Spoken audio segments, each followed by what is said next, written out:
I don't blame them. At the same time, I don't blame the countries that have to play qualifiers for either their continental cup championships or the World Cup. Yeah. So it's a tough nut to crack. But like I said, if those from Europe cannot come, Local players. MPFA players, here's your chance. Actually, Do you're your right. thing. It's an We opportunity. cannot be crying too much. Mm-hmm. The options are too many. Mm. So yes, I know he wants his grade. He wants his players. I Grade also say A. grade A players, but Oh, they're not grade let A. me not call it grade A players. Let me not differentiate class. I know he wanted his first Okay, choice okay, players, yeah, but if he doesn't get them, the options are still there. yeah, The people in Nigeria in APFL are still Nigerians. yeah. They can True, represent Super Eagles. true. All right, so let's go to Paris Masters. Daniel Medvedev beats Alexander Zverev in final. World number 5, Daniel Medvedev won his 8th ATP title as he beat Alexander Zverev 5-7, 6-4, 6-1 in the Paris Masters final. German Zverev, who won 2 titles in as many weeks in Cologne last month and beat Rafael Nadal in Saturday's semi-finals, took an early advantage. But Russian third seed Medvedev rallied to win in 2 hours, 7 minutes. Yes. So they have met. Zverev has met Medvedev 7 times. This is just the second time that Medvedev is defeating him. Unfortunately, it was at a key moment in a key match. There was a trophy at the end of this one. So Zverev, I mean, he's had a very tough few weeks off the court and on the court with the accusations from his ex-girlfriend about the domestic violence, and then the fact that she's pregnant and she's saying you will not see this child. In fact, you will not even know anything about this child. So he has that drama happening off the court, and he was trying to focus on playing and getting the results. And it seemed like he was doing well. Like, he defeated Rafael Nadal in the semifinals. Yeah. Straight set victory for that. Oh wow. And it was not like Rafael Nadal was struggling with anything. Zverev just beat him. It Wow, it's not clear. for good measure. And then he gets to the final and it looks like, okay, this may be a continuation because he already had 2 titles. He looked like he was going to win it. And he took the first set. It looked like he was on course to take the title. But Medvedev had had his own struggles also this since the resumption of the lockdown. He hasn't really played to expectation. You see a Medvedev at the tournament, and with all the skills and the way he plays, you'd expect that he'll go far. Then he'll be knocked out by some random guy. He was able to make it this far, but on the balance of play up until the finals, you'd say Sasha Zverev had a good chance to win it, and on the head-to-head too. But Medvedev in the second set, something turned up in Medvedev. He was returning every serve. Now, Sasha Zverev's advantage was that if his first serve went in, chances was he was going to win 83% of those points. Second set statistics went out the window. So Medvedev was returning everything. I mean, he was playing like a machine. And the more he returned serves that or shots that Zverev didn't think he was going to return, the harder it was for Zverev to concentrate. He started getting frustrated. He started losing his cool, overthinking shots and second guessing himself. And Medvedev was like, just thank you. I've won this mental fight and now I can win the physical battle. Yeah. And that's exactly what happened. So congratulations to Medvedev. For Sasha Zverev, he still has the end of year world tour that he can hustle there. But there are other people there. There's Nadal there. There's Djokovic there. There's Tsitsipas there. How is Djokovic doing these days? And Dominic Thiem, my friend. Dominic Thiem was supposed to come to this tournament, but he picked up an injury in the tournament before this one in Vienna, to be precise. So I'm not even sure if he can make it to London, but I will wait and see. Yeah, it was when I saw him play in Vienna, and I knew the injury was serious. But the tournament starts on the 15th of November, so still about enough time to heal. Are you sure? I don't know if he'll be. 15th is this week. Yes, I don't know if he'll be 100%. I just know that he may be available because Okay. he hasn't said officially, I'm not coming. All right. So he's good. Djokovic, on the other hand, was defeated in Vienna. He was like, I'm ending the year as world number one. I'm not really sad. Is there a possibility of that changing No, no, no. this year? It's mathematically official. He cannot end the year any other way but what Nice. that which is what he was looking for. Even if he loses all the tournaments from now.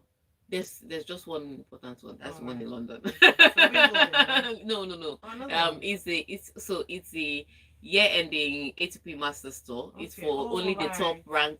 top 8 ranked players. Yeah. For the ATP Tour. So what they do is all year you are really literally just playing to qualify for that For top this 8. one. Yeah. It's So like that the Champions League. I'll be managing. just like the Nice. Champions League or Okay. the World Cup, whatever you want to call it. Yeah, true. So that's where they are now. And so he will take this one a little seriously. Okay. He will take this one a little seriously. So he's there, Nadal is there. So it's just a little tougher to say. Is Federer there? No, Really, he didn't go come top 8. Federer closed his early in the year. Yeah, he took he had that surgery. Personal one. Yeah, Okay. he had that surgery Okay. and said he's going to take the rest of 2020 to recuperate. Wow. This was before even the lockdown I think that's resumed. very wise, though. Let him come back He's stronger going to and be better. 40 next year. Wow. Ideally, look, let me tell you, Roger Federer's real colleagues, his real colleagues, they are now coaches. One of them is a coach of Sasha Zverev. Okay. One of them is even his coach because he played with Lubicic. So he has his colleagues are tournament owners. Andy Roddick is now a commentator. So really, so those are his real Letter Newwit. Those are his real colleagues. The likes of Nadal are a set after him. So he's really competing with the younger set for this, which is why when Djokovic's father was saying, why doesn't Roger retire and spend time with his children so that other people win? I was laughing because there was a truth to it, even if he was saying it from a bitter place. Yeah. Because that's not, he's going to be 40 next year. That's impressive. So his injuries will take, of course, longer to heal, and he will need more time to recuperate. So he had already said that he was taking the rest of 2020 off, even before the restart of tennis. So he's out for the year. Yeah. Okay, so that's good.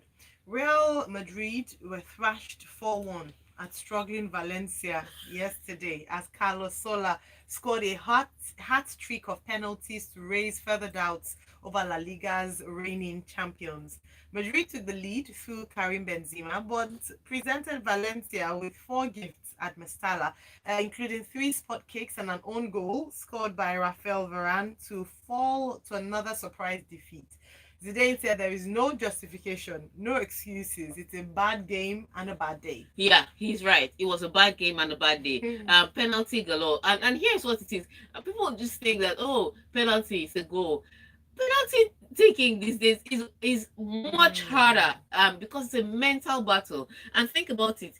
They had 3 penalties. It was the same guy against the goalkeeper. Now, so it was a battle of guesswork. And guess what? Courtois guessed right every single time. So it was not a question of how hard was your shot going to be that you were going to be able to beat him. Because they had 3 penalty kicks, but the penalty was taken 4 times. So the first penalty kick, Soler missed it. Courtois guessed right. Soler missed it. Courtois saved it, and then Soler took the rebound and hit the post with it.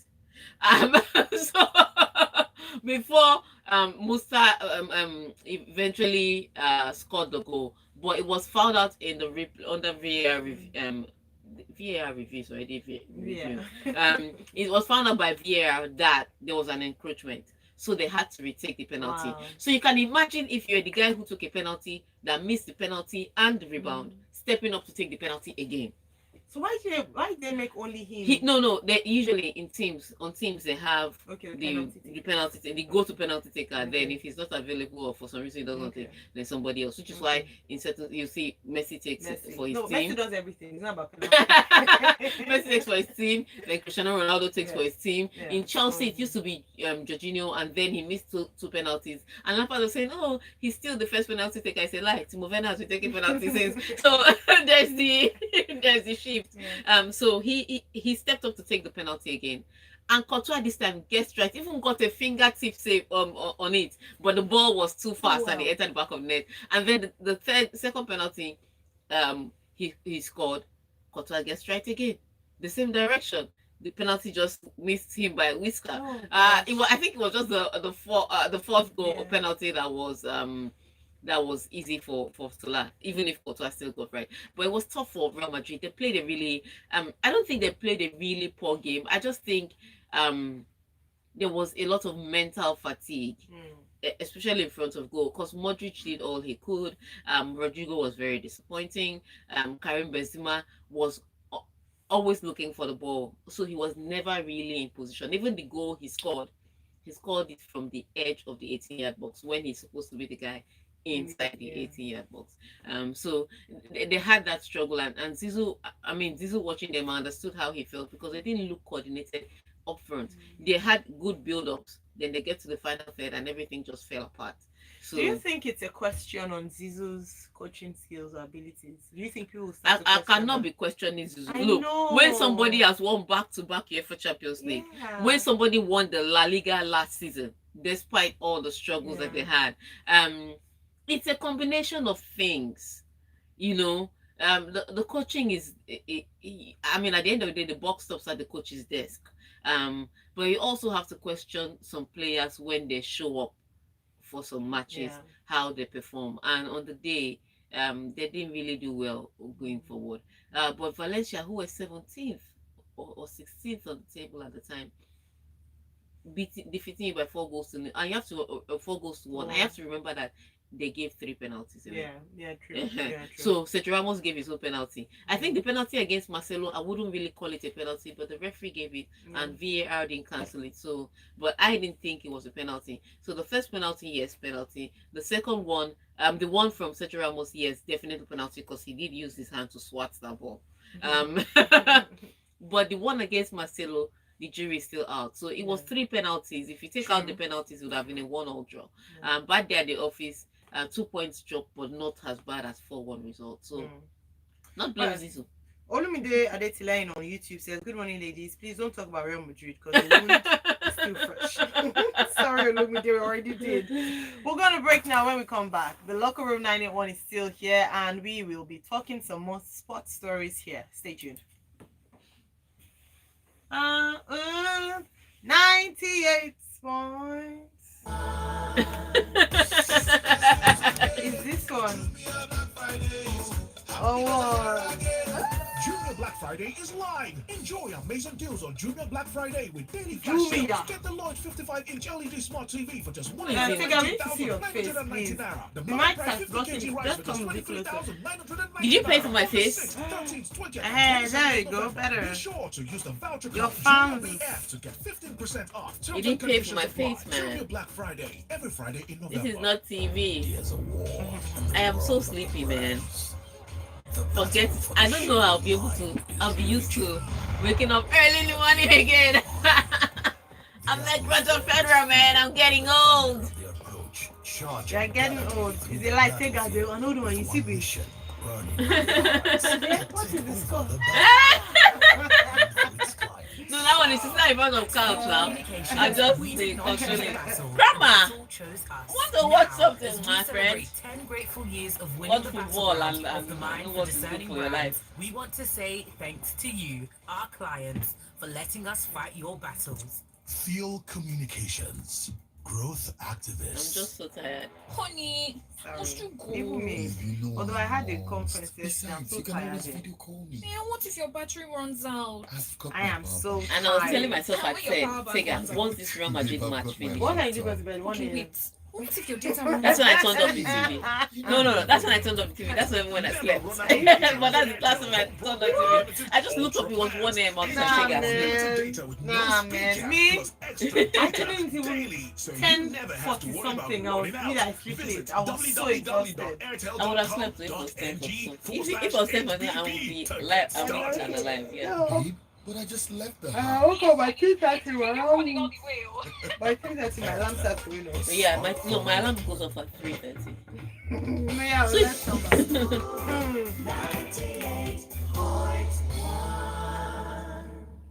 Smooth 98.1, Love Music, Love Life. I'm Ayo Myro SA. Time check, it's 8:34 a.m.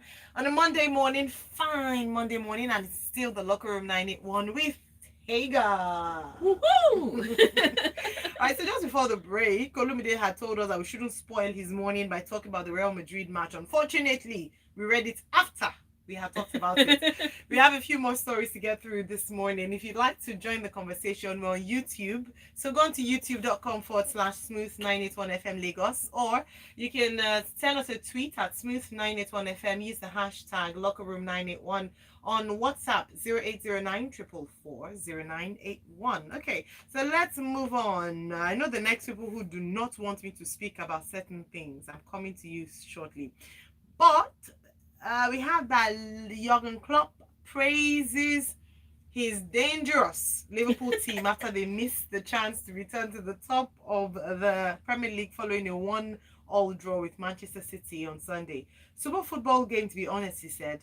Two top teams ready for a massive fight. Energy levels of both teams incredible. We were really good and dangerous, he added. We were ready to make little passes. There were moments we played too many long balls. Time to time, we just wanted to get rid of the ball. Okay, so let me tell him now. Second half didn't look like two top teams. Second half just looked like two people managing themselves. Yeah. So let's not even count that. But the fireworks were in the first half. However, this weekend started in a very ridiculous way. Southampton on Friday went on top of the table for the first time since 1988. So Southampton at the top of the table. I mean, you will flip over if you know anything about the Premier League. And then on Saturday, they said they won't hold on to it. and then on Saturday, there are many teams that could go to top of the table. First one was Everton that played Manchester United, but we'll get to that story. They didn't eventually go on top. Tottenham did, however, go to the top of the table. And then Leicester City now overtook them. So Liverpool had the opportunity yesterday, but they were playing at the Etihad Stadium, and I did think before the match that it was going to be a draw. I thought it was going to be a 2-all draw. In fact, that was my prediction, 2-2. But I mean, they got the game started as usual. Manchester City, with their defense that's a bit porous, gave away the opportunity. Liverpool, thank you very much, stood on the spot, took their kick, got the goal. And then Manchester City had their own spot kick, and Kevin De Bruyne, the shock of my life. Some things I've never seen before. I'm seeing them in 2020. He stood from 12 yards away and kicked the ball wide. I haven't seen it from Kevin De Bruyne. I haven't seen it before. But he missed. Such a high profile match. Much needed 3 points because they were at the wrong end of the table, and he missed. And with that penalty kick, they could have gotten all 3 points yesterday.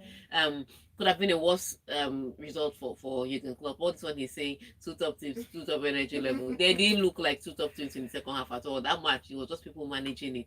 You know, I think it was the anticipation of banter that made some people to watch a match, because it was a ball fest in the second half. But the first half, both teams traded chances. Sometimes it was end to end, sometimes it was one team trying to keep out the other team from getting to the back of the net. At the end of the day, the winner was Brazil, because the two goalkeepers that showed up with big saves were from Brazil. They're just showing themselves, oh, this is how we do it in Brazil. Oh no, this is how we do it in Brazil. It was wonderful. And it's sad to see that one country has those two options and can only play one at a time in goal. But it was a tough one for Manchester City. They would have loved to climb higher on the table and then to get away with the bragging rights from Liverpool. But at the end of the day, all in all, with the second half performance, 1-1 was a fair result. All right, excellent. We have so many comments, but we'll take some more stories before we go to the comments. Watkins scores twice as vibrant Villa stun Arsenal. Mikel Arteta admitted Arsenal were unrecognizable from the side that has made plenty of progress in his first year in charge, as Aston Villa stormed to a comprehensive 3-0 win at the Emirates on Sunday. Every goal must have been hurtful. Yes, I think I don't even know where to start from the 46 seconds into the match. They had literally just kicked off and McGinn scored a goal. But that was ruled offside, and that was ruled off out, cancelled by VAR because Ross Barkley was standing, was interfering with play. He was in front of Ben Leno and kind of obstructing his view. And he was offside. So goal chopped off. But it didn't stop Aston Villa. I mean, if you wanted to think of a wake-up call for Arsenal, that would have been it. But they just never woke up. And I will say this, and I know many people say, oh, you don't change a winning team. But there are 38 matches in the EPL, and different teams play different way. When I saw the starting lineup, it was a repeat starting lineup that they used against Manchester United. But when I saw that starting lineup, I didn't think that was a starting lineup for an Aston Villa team. So that was a perfect team to take on Manchester United because of the way they played. But that was not a perfect team to take on Aston Villa. Because of the way Aston Villa also plays. And so because there was not so much creativity, Aston Villa was always going to sit deep.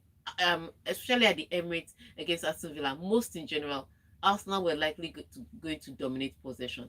But where were they going to dominate possession? Was it in the midfield that they wanted it, or in the final third? And that was the problem with Mikel Arteta. I think even if that team won 3 points for you against Manchester United, if you're facing Aston Villa, your question should be, how will this team defeat Aston Villa? Because at the end of the day, you're playing the team in front of you. So I don't think the starting lineup for me suited the Aston Villa game. For me, I wouldn't have played Bukayo Saka 90 minutes for any reason. I would not have played Willian. I would not have started with Willian. I would have started with Pepe. Yes, Pepe doesn't score as many goals as he should, but he has scored more goals than Willian. And he opens defenses a little better. So I would start with him. And midfield with the Partey and the El Neni role, it suited Manchester United, but with Aston Villa, he needed maybe a little bit of more creativity. Because the longer Aston Villa stayed in that game and saw that Arsenal were not scoring, the harder it was. And for once, please, try to play Aubameyang through the center. You know, because the guy scores goals, and even if he can score it from wide, just play him through the role that he loves. So against certain teams, certain players would fit, but against other teams, they wouldn't. And I think it was the wrong lineup for Aston Villa. But I guess he'll go and look at the tape now. And hindsight is 2020. Yeah. And but he's still banter, Arsenal fans. We're still going to drag you like whatever. Generico. You guys, we are doing well. Just one game now. Somebody is sending me DM. Are you half are you Arsenal now? Manchester United critics are jealous, says Maguire. Manchester United captain Harry Maguire claims criticism of his club is often provoked by jealousy. At this club, one thing I've noticed in my time here, I've been here a year and a half, is we are the most talked about club in the world. Yeah, right. When Arsenal is not still there. Why? Because we are the biggest club in the world. Yeah. People don't want us to do well. Why? Probably because of the success we've had in the past. You've not had success with Manchester United in the past. I don't like to say you say we. What, are you speaking French? Look, I think it's ridiculous because some of the criticisms that are coming to Manchester United are coming from ex-players like Roy Keane and Patrice Evra, and those players actually won with Manchester United. Maguire, they won with Manchester United. So I don't know what you're saying. They are the ones that brought the success story that you are bragging about now. So I don't know why you are saying they are jealous of you. Because you haven't really won anything with Manchester United. Really. I think what it is that because of the amount of money spent, the expectations are high. And then, yes, he's right. The success is going to make people talk about it. Because Manchester, if you know Manchester and anything about the Premier League, Manchester United was the most successful team in the Premier League at some point. And so you're talking about a team that was successful, a team that spent a lot of money, and still they're underperforming. Yes, Manchester United did defeat Everton on Saturday, and yes, they did it in a beautiful way. With key players returning to Everton's lineup, they still defeated them. But the question is, how consistent can you be? They blow hot and cold. So today they are great, tomorrow they are horrible. And that's where the criticisms come from. It's not jealousy, it's not envy. The people that are criticizing you have won with Manchester United. They made it the theater of dreams. So you need to calm down, Maguire. If you stop, how they say it in Warri, if you stop catching winch and start playing football, maybe they won't criticize you so much. All right. Okay, so Akiade Soji says, hello ladies, great game by Manchester United on Saturday. Bruno Fernandes has saved Solskjaer's job for another month. He thinks that Solskjaer is not good enough to coach Manchester United. He needs Pochettino or Allegri to go back to the top. Emeka from Amoa says Arsenal signed Willian for free and it still feels as though they were robbed. An atrocious display yesterday from all the players. I angrily changed the channel to Cartoon Network after the second goal. Chidozie says, I'm not surprised Arsenal lost to Villa. I'm just still in shock. Wondering how this Arsenal team beats Manchester United. Maguire should close his mouth and stay focused on the game. Hashtag Ole still out. And then Widwan says, Hola Señoras, poor display from the Gunners last night. Aubameyang has turned to Gabonese Batshuayi since signing a new contract. I don't think any team did well enough to win at the Etihad. Real Madrid were served with their favorite meal last night. Jay says, my Chelsea is blazing hot. We can even beat Liverpool plus Bayern combined now. Ayo, how far with Arsenal? You people should leave me alone, please. This is now tantamount to bullying and intimidation. Femi from Fesak says, I remember Arsenal fans mocking Chelsea for letting Willian join Arsenal after the first game. What they didn't know is that when Chelsea gives a rival the player, he's an expired product. Yeah. All right, then we have, okay, on YouTube, let me not leave my YouTube fam. YouTube, Ibrahim Hassan says, good morning, Aya and Tega. Not happy this morning as Arsenal just ruined my night yesterday. But you all have a great day. Thank you. That you're able to, be kind to us even in your, sir. Aya, yeah, that's the Cruz was the one who slid into my DM saying, oh, Aya, how far with Arsenal? I'm like, Cruz, please leave me. Biggie from Getty, yesterday was an easy grease for Aston Villa. It's time for Arteta to change the tactics. He's still using the same board mass for every equation. It does not work that way in football. We can't always rely on luck. Those players do not play confidently. Why people are complaining about Lacazette? He missed. First of all, he missed a big chance that maybe could have changed the game, but he didn't play well either. And I think to be pushing Aubameyang wide just so you can play either Eddie Nketiah or Lacazette, for me is ridiculous. Just play the guy that scores the goals in front. Do you understand? If a guy has tested for Golden Boot in consecutive seasons and is your highest goal scorer, why are you playing him wide just because? I think it's ridiculous. There's no excuse for it. I say a number of things, and I love Lacazette. That is an Aubameyang's bestie. Final comment, Ty from Aja says, raw. That's Kenneth Raw. Even with his choice players, we'll still be playing ball with calculator and permutation. Please, what is Aston Villa teaching its players? Because I need that kind of motivation, and we are back to bantering Arsenal. I should calm down. Ole knows how to game the system, always switching between Ole in and Ole out. From Hala Madrid to Alpha Madrid. All right, thank you all so much. Always good with the banter, and of course to our football expert and sports experts, football, tennis, basketball, winter sport, skating, any kind of sports expert. Ludo. Ludo. Ayo, anyone. Tega Supreme. Find her Tega Supreme on Twitter. And also the work she does with Ladies in Sports at LIS International. Find us at Smooth 981 FM. Don't forget to use the hashtag LockerRoom981 so we can easily track your message and hopefully take some of your funny banters here during the show. Next up, it's time for us to hear you speak Lagos and beyond. If you want to talk to us, we're going to be looking at the story on the monarchs. The Southwest governors, ministers, monarchs urging an overhaul of nation's security, as reported by the This Day newspaper. Join us at 9 o'clock to discuss this in detail as you tell us what you think. In Lagos Talks 981, it's still Smooth 98.1. Just stay tuned.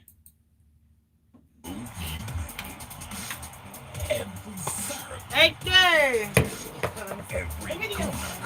Thank you, beautiful YouTube family, for being part of our show. Thank you so much. Bye bye.